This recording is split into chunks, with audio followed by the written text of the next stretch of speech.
Shalom, selamat pagi saudara-saudara yang dikasihi oleh Tuhan. Pagi ini kita dibangunkan oleh kasih setia Tuhan yang luar biasa, hari yang baru, yang penuh dengan anugerah dan kesempatan buat kita melangkah bersama dengan Tuhan. Mari kita persiapkan hati kita untuk mendengarkan firman-Nya sebelum kita beraktivitas. Sebelumnya kita berdoa. Terima kasih ya Tuhan. Pagi hari yang indah ini Engkau bangunkan kami dengan penuh sukacita dan segar bugar. Kami akan melakukan aktivitas kami sebagaimana biasanya, tapi kami rindu bekal mendengarkan firman Tuhan. Untuk itu berkati kami ya Tuhan, berkati hamba-Mu yang menyampaikan, berkati semua para hamba-Mu yang mendengarkan, supaya semua memperoleh kekuatan dalam langkah kegiatan hari ini. Terima kasih Tuhan, terima kasih, terpuji Engkau Tuhan kekal sampai selama-lamanya. Amin. Saudara-saudara, Bapak Ibu yang dikasihi oleh Tuhan, firman Tuhan untuk kita pagi hari ini yaitu hari Kamis, tanggal 6 Agustus 2026. Natsnya diambil dari 1 Tawarikh pasal 29 ayat 11 sampai 12, atau bahasa Batak 1 Kronika pasal 29 ayat 11 sampai ayat 12. Demikian dikatakan di sana. Ya Tuhan, punyamulah kebesaran dan kejayaan, kehormatan, kemasyuran, dan keagungan. Ya, segala-galanya yang ada di langit dan di bumi. Ya Tuhan, punyamulah kerajaan dan Engkau yang tertinggi, melebihi segala-galanya sebagai kepala. Sebab kekayaan dan kemuliaan berasal daripadamu, dan Engkaulah yang berkuasa atas segala-galanya. Dalam tangan-Mulah kekuatan dan kejayaan. Dalam tangan-Mulah kuasa membesarkan dan mengokohkan segala-galanya. Demikian dikatakan di sana. Dalam bahasa Batak dikatakan demikian. 1 Kronika bindu 20 ayat 10 saja, 1 ayat 10-2.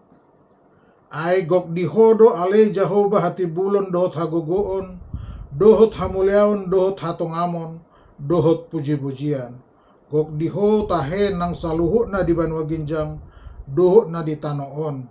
Gok dihodo ale Jehovah harajaon, jala di patibul hodo dirim gabe ulu ni saluhut na. Marharoron sian bohim do hamoraon dot hamuliaon, jala ho panggonggom ni saluhut.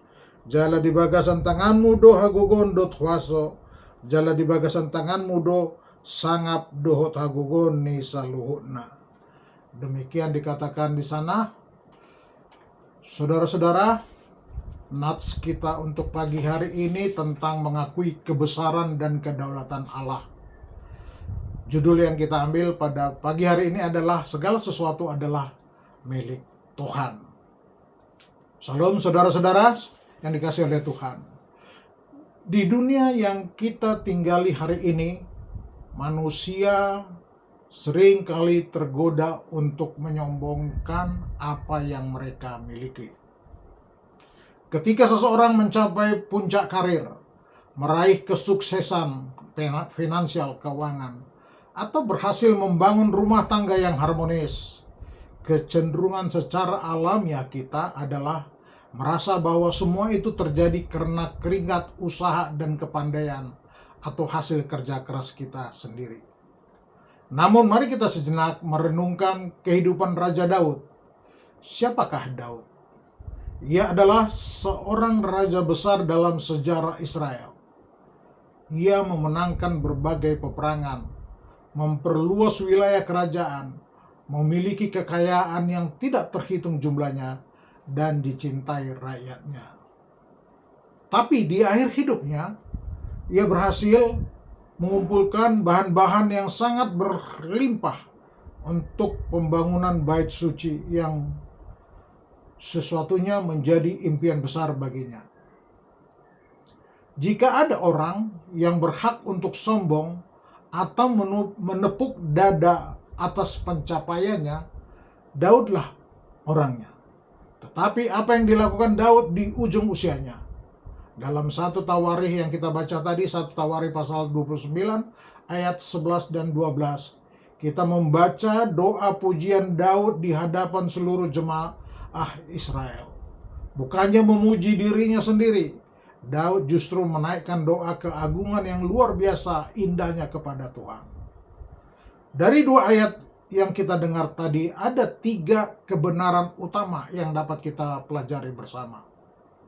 Poin pertama adalah Allah adalah pemilik atas segalanya. Itu ada di ayat 11.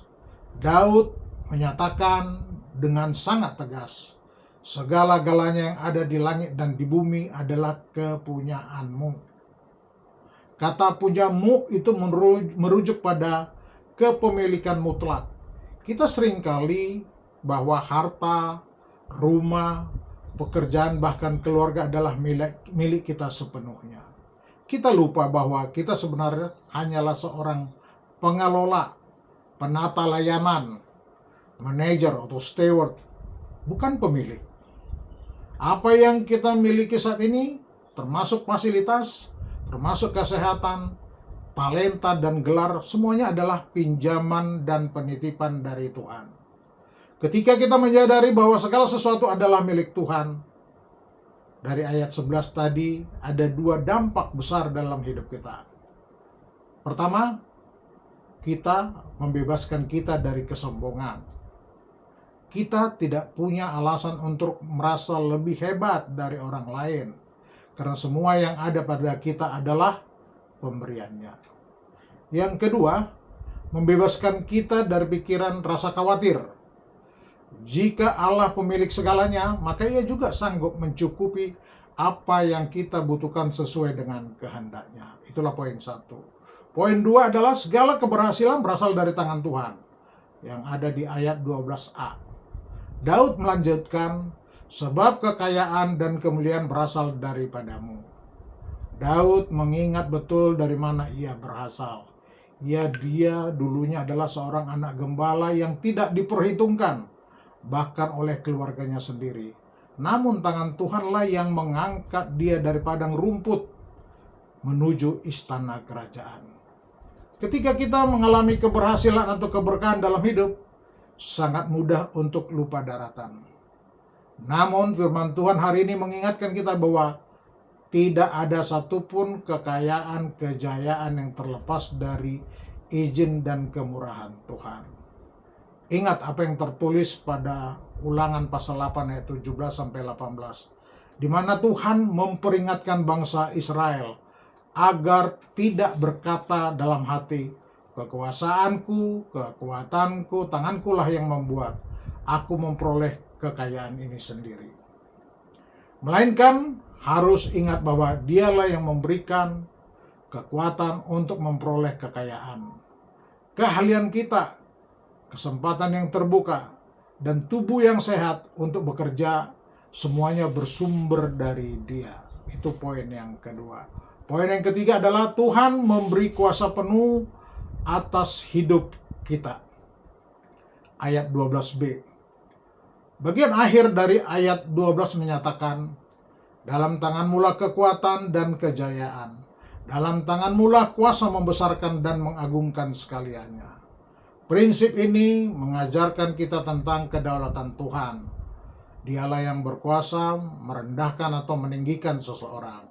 Manusia bisa merencanakan, tetapi keputusannya ada di tangan Tuhan. Sikap terbaik saat menyadari kedaulatan Tuhan adalah kita menyerahkan diri secara total. Ketika kita berada di posisi di atas, kita tidak menjadi tinggi hati karena tahu Tuhan yang membesarkan kita. Dan ketika kita berada di posisi sulit atau di bawah, kita tidak perlu putus asa karena tahu tangan Tuhan yang sama sanggup memulihkan dan menopang kita. Bapak, Ibu, dan saudara-saudara sekalian, bagaimana kita mengaplikasikan ayat ini dalam hidup kita sehari-hari? Ada pertama, ubah posisi hati dari pemilik menjadi pengelola. Mulai hari ini, pandanglah pekerjaan kita, uang kita, waktu, dan keluarga kita, itu adalah titipan Tuhan. Tanyakan pada diri sendiri, bagaimana saya bisa memakai apa yang Tuhan titipkan ini untuk kemuliaan namanya dan menjadi berkat bagi sesama. Itu yang pertama. Yang kedua, ganti keluhan dengan ucapan syukur. Ketika kita menyadari kebesaran dan kebaikan Tuhan, fokus hidup kita akan bergeser dari apa yang belum kita miliki menjadi bersyukur atas apa yang telah Tuhan berikan. Yang ketiga adalah tetaplah rendah hati di tengah kesuksesan. Jika hari ini Tuhan mempercayakan kedudukan, harta, atau keberhasilan, kembalikanlah segala kemuliaan itu kepada Tuhan.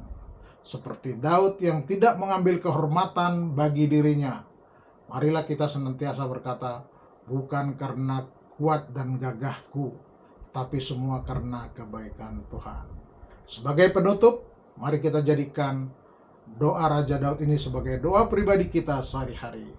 Biarlah hati kita selalu terpaut pada kebesaran Tuhan, sehingga dalam situasi apapun, kita tetap menjadi orang-orang yang rendah hati, penuh ucapan syukur, dan selalu mengandalkan Tuhan.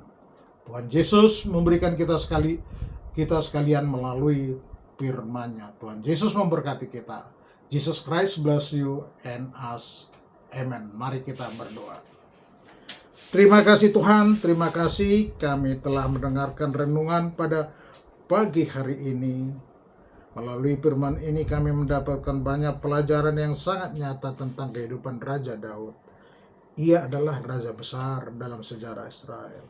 Daud justru menaikkan doa keagungan yang luar biasa kepada Tuhan.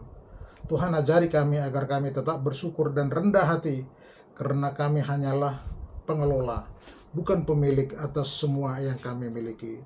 Tuhan, kami juga berdoa untuk hari ini.